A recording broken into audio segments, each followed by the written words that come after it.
सुखदेव ने भी लिखा है, आओ वीरो मर्द बनो, अब जेल तुम्हें तजना होगा। मन निग्रह के समर क्षेत्र में सन्मुख से डटना होगा। कबीर साहब ने भी कहा, सूर संग्राम को देखी भागे नहीं, देखी भागे से सूर नहीं। सबने संघर्ष बताया। महात्मा गांधी कहते थे, वो राम रावण की लड़ाई हुई कि नहीं हुई भगवान जाने। यदि हुई भी होगी तो त्रेता युग में, और वह युग लाखों वर्ष पहले बीत गए।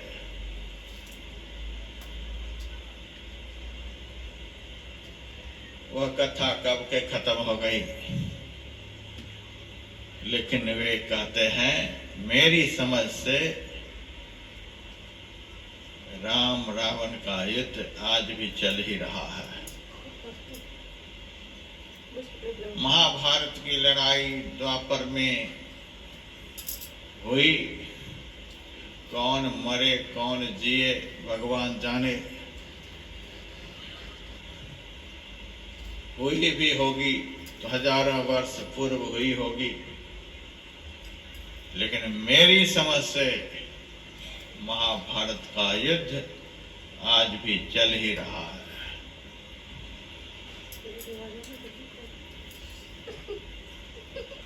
और उस महापुरुष ने वह युद्ध स्थल कहीं बाहर में नहीं बतलाया। कहा, वह युद्ध स्थल जहां राम रावण की लड़ाई और जहां कौरव पांडव की लड़ाई निरंतर चलती रहती है, सबके अंदर में है, सबके भीतर में है।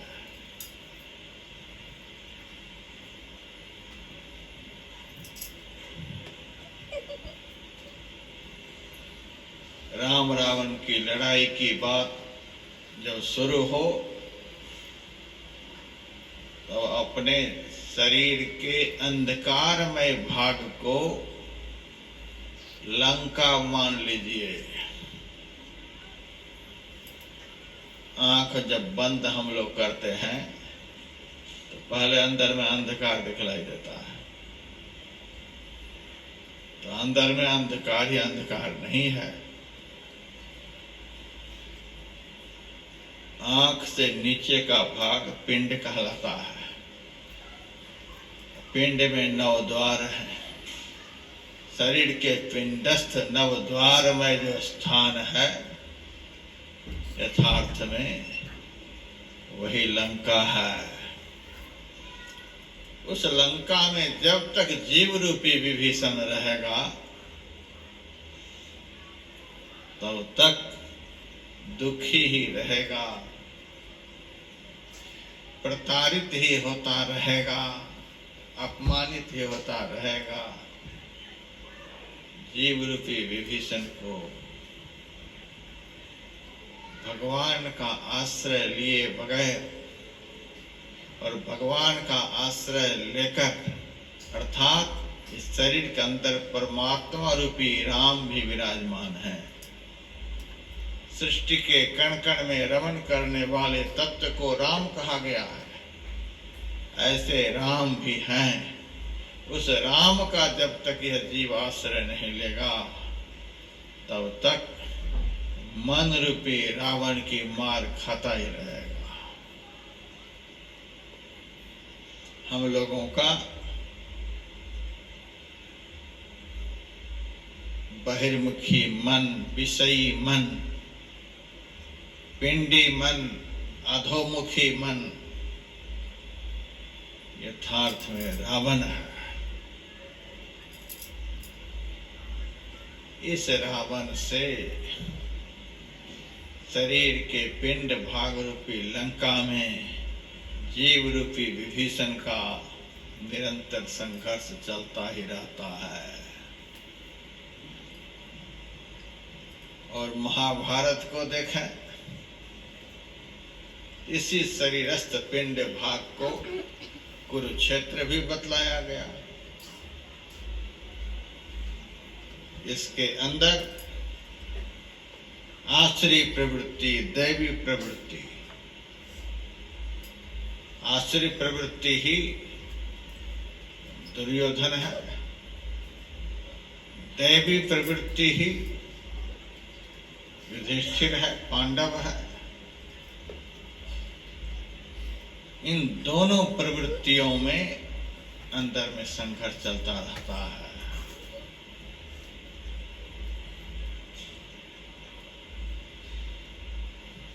इस संघर्ष में जो जीत जाता है, समझो उन्होंने महाभारत को जीत लिया।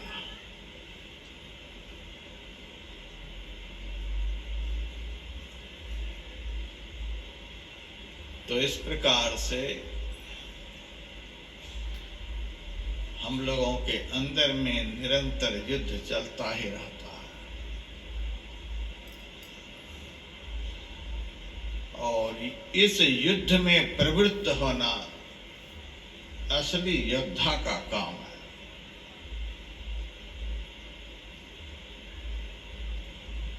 हम लोग बाहर में किसी से लड़ने के लिए नहीं जाते, मुकदमाबाजी के लिए नहीं जाते हैं।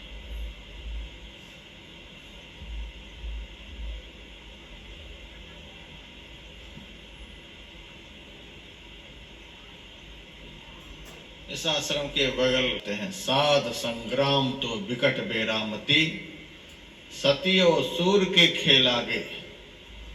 सूर संग्राम है पलक दो चार का, सती संग्राम पल एक लागे। साध संग्राम है रैन दिन जूझना, जन्म पर्यंत का काम भाई।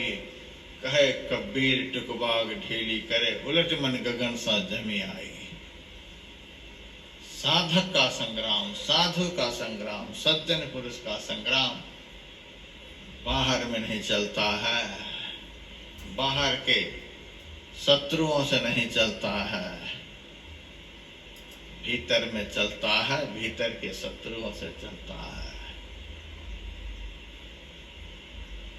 जिस शत्रु के कारण हमें सर्वत्र शत्रु ही शत्रु नजर आता है, उस शत्रु से संघर्ष चलता है। और उस शत्रु को यदि पराजित कर लिया जाए तो संसार में कहीं भी शत्रु नजर नहीं आएगा। सारा संसार मित्र हो जाएगा। आजाद शत्रवः, भागवत ने कहा, शत्रुओं से वह आजाद हो जाएगा। काम और क्रोध मद लोभ से जूझना, मरा घमसान तह खेत माही। ये सब हमारे शत्रु है। रामायण में तो रावण का नाम लिया गया है, कुंभकर्ण का नाम, मेघनाथ का नाम, इन सब से लड़ाई की बात है। जिस तुलसीदास जी ने रामचरितमानस में रावण, कुंभकर्ण, मेघनाथ, महोदर, अतिकाय आदि को शत्रु बताया, उसी संत तुलसीदास जी महाराज ने जब कविता बलि की रचना की तो उसमें रामायण की धारा को बदल दिए। मोह दस मौल तद भ्रात अहंकार है, पाकार जित काम विश्राम हारी। हम लोगों का अज्ञानमय, अंधकारमय, मोहमय, वासनामय जो पापी मन है वही रावण है। मोह दस मौल तद भ्रात अहंकार है। ऐसा जो मोह रूप रावण है उसका छोटा भाई अहंकार यही कुंभकर्ण है। तदभ्रात अहंकार है, अहंकार ही कुंभकर्ण है। आप लोग सुनेंगे कुंभकर्ण का शरीर कितना बड़ा विशाल था। रावण जब चलता था तो सेना को साथ लेकर चलता था। मेघनाथ चला तो वह भी सेना लेकर के चला। कुंभकर्ण जब लड़ने के लिए चला रावण ने कहा कितनी सेना साथ में लगा दो, सेना की कोई जरूरत नहीं। कुंभकर्ण दुर्मदरण रंगा, चला दुर्ग तज सेनन संगा। सेना को साथ नहीं लिया, हम अकेले काफी है। क्योंकि अहंकार या मैंने ही सब कुछ किया, मैंने सब कुछ किया, या मैं वृत्ति जो है यही तो कुंभकर्ण है। तदव्रात अहंकार है। अपाकार जित काम विश्राम हारी। देवराज इंद्र का युद्ध चलता था एक राक्षस से। उस राक्षस का नाम था पाकासुर।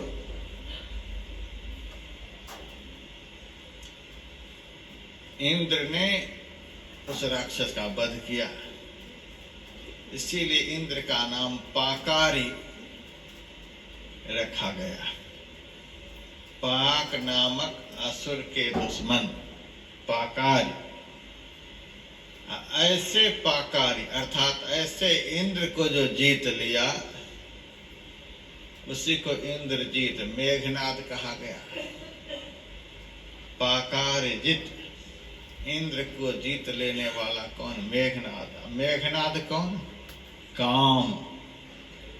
हमारे अंदर का काम विकार जो है वही मेघनाद है।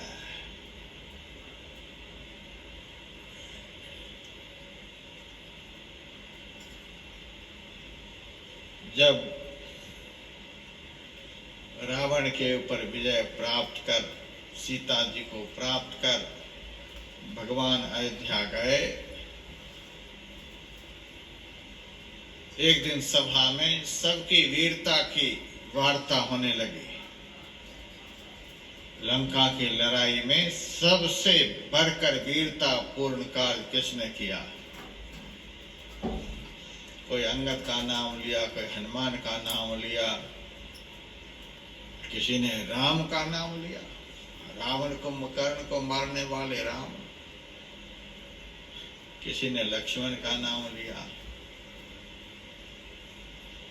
लेकिन गुरु वशिष्ठ जी ने कहा सबसे बड़ा वीर लंका के रणांगन में लक्ष्मण जी हैं। लक्ष्मण से बड़ा वीर कोई नहीं, उनके सामने कोई नहीं, राम भी नहीं। गुरु वशिष्ठ जी से पूछा गया कैसे? मोह को नष्ट करना आसान है, अहंकार को समाप्त करना आसान है, लेकिन काम विकार का दमन करना यह सबसे कठिन है। भगवान कृष्ण ने भी कहा जहि शत्रु महाबाहो काम रूप दुरासदम। हे महाबाहो अर्जुन, काम रूपी दुर्जय शत्रु को तो मार डाल। बड़ा खतरनाक विकार है। इस विकार को खत्म करने के लिए प्रबल वैराग्य चाहिए। राम ज्ञान है तो गीतावली में लक्ष्मण जी को वैराग्य बतलाया गया। लक्ष्मण जी वैराग्य है। कितने बड़े वैरागी, कितना वैराग्यमय जीवन हो तो काम विकार नष्ट हो।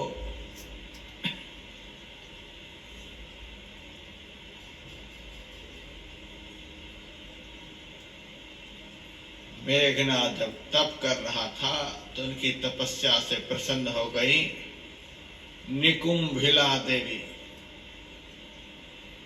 दुर्गा का ही एक नाम निकुंभिला है। और वरदान मांगने के लिए कहा तो मेघनाद ने कहा दुनिया मुझे कोई मार नहीं सके, शायद साथ नहीं होगा, मरेगा तो जरूर। इस शरीर को अमर बना देने वाला वरदान कोई नहीं दे सकता, मरेगा जरूर। लेकिन तूने बड़ा भारी तप किया है, बड़ा भारी यज्ञ करके हमको संतुष्ट किया है। तो सुन,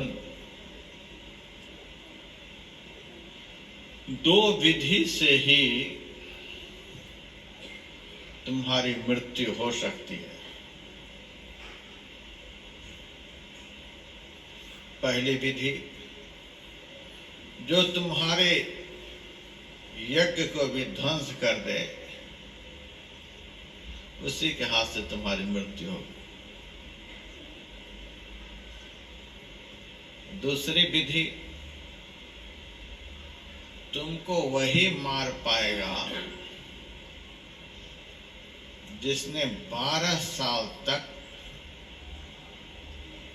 मुंह में अन्न नहीं लगाया, यानी उपवास रखा। 12 साल की निर्जला एकादशी। दूसरा,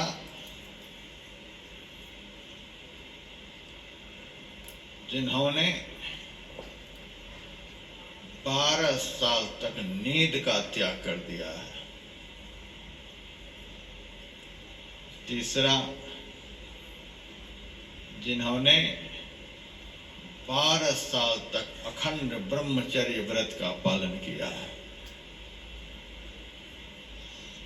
जो इतना बड़ा वैराग्यवान होगा, 12 साल तक अखंड ब्रह्मचर्य व्रत का पालन, 12 साल तक उपवास, भोजन का त्याग, स्त्री प्रसंग का त्याग, भोजन का त्याग और नींद का त्याग। जो तपस्वी होगा, उसी के हाथ से तुम्हारा वध होगा। लक्ष्मण जी ने वनवास काल में इतना ही बड़ा व्रत किया था। इसीलिए राम हाथ में तो देते थे, पर ये लो, राम को पता था इनको 12 साल का व्रत रखना है, इसलिए हाथ में फल देते थे। देखते हैं व्रत ये तोड़ता है कि नहीं तोड़ता है, देते थे।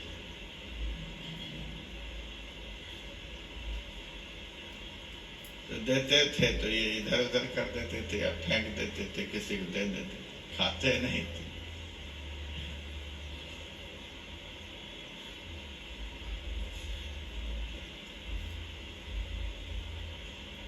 अयोध्या में भगवान ने पूछा था, लक्ष्मण तुमको मैं फल देता था तो खाता क्या नहीं था? आप तो केवल देते थे, खाने के लिए कहाँ कहते थे? आप खाने के लिए कहते तब तो हम खाते।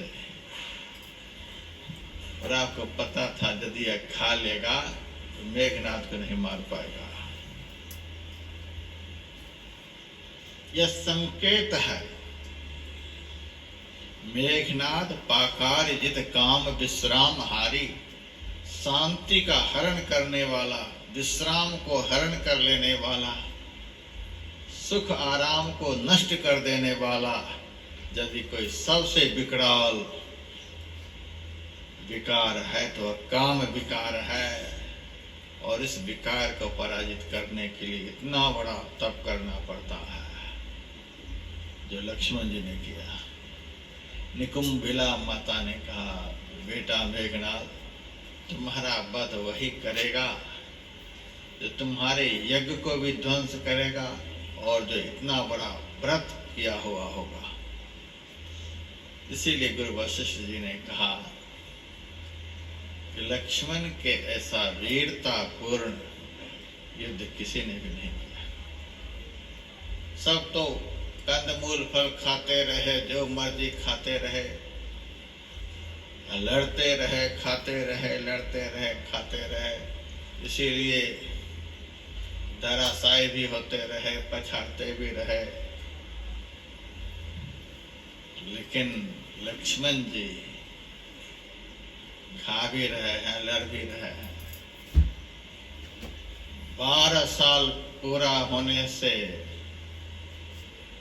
18 दिन पहले तक भी लक्ष्मण जी मेघनाथ को नहीं जीत पाए थे। 18 दिन पहले वीर घातनी शक्ति का प्रयोग हुआ था। 18 दिन जब पूरा हुआ है, यानी पूरा 12 साल होने पर ही मेघनाथ मारा गया। इतना बड़ा तप है। भाव है, स्त्री प्रसंग करेगा तो मन विषयी हो जाएगा, खूब खाएगा तो नींद और आलस शरीर में आएगा, खूब सोएगा तो खोपड़ी गोबर हो जाएगी, दिमाग गोबर हो जाएगा। बहुत अधिक सोने वाला दिमाग को गोबर बना लेता है। उस दिमाग से कोई रचनात्मक कार्य नहीं हो सकता। और भैंस हो गया,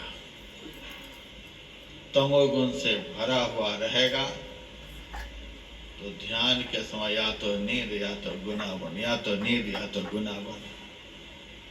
भैंस से भक्ति नहीं होती है।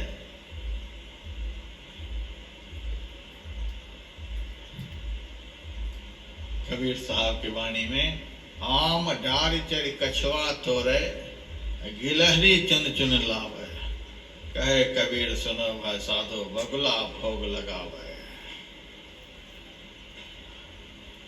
अमर फल अंतर ज्योति अंतर नाद रूपी फल को कच्छप वृत्ति वाला कोई साधक ही प्राप्त कर सकता है। इन्होंने समग्र इंद्रियों को अपने अंदर में केंद्रीभूत करके स्थिर कर लिया है। ऐसा कच्छप वृत्ति वाला अभ्यासी अंदर के अंतर ज्योति और अंतर नाद रूपी अमर फल का रसास्वादन कर सकता है, तोड़ सकता है। गिलहरी चुन चुन लावे, गिलहरी को देखिएगा काफी स्थिर नहीं रहती है, इधर से उधर, उधर से उधर। कुछ गिरा हुआ मिलेगा तो मुंह में उठा करके ले आएगा, एक जगह पर रखेगी। यानी प्रमाद रहित अभ्यासी को ही गिलहरी कहा गया, जिसमें कोई प्रमाद नहीं। ध्यान करने में जिनको कोई प्रमाद नहीं, आलस नहीं आता है, जब तक बैठा है, एक बार भी शरीर हिलता नहीं। ऐसा प्रमाद रहित अभ्यासी ही अंतर ज्योति और अंतर नाद रूपी अमृत फल को संचित करता है। देख लिया, फिर वह अनुभूति गायब हो गई, समझे संचय नहीं हुआ। देख लेना यह भी कठिन बात है, देख करके उसको स्थिर करके रखना यह उससे भी अधिक कठिन बात है, और स्थिर करके उसके आनंद में निमग्न हो जाना यह उससे भी कठिन बात है। इसीलिए 3 उदाहरण दिया। तत्कालिक दर्शन के लिए कच्छप वृत्ति, उससे अधिक देर के आनंद के लिए प्रमाद रहित गिलहरी की वृत्ति।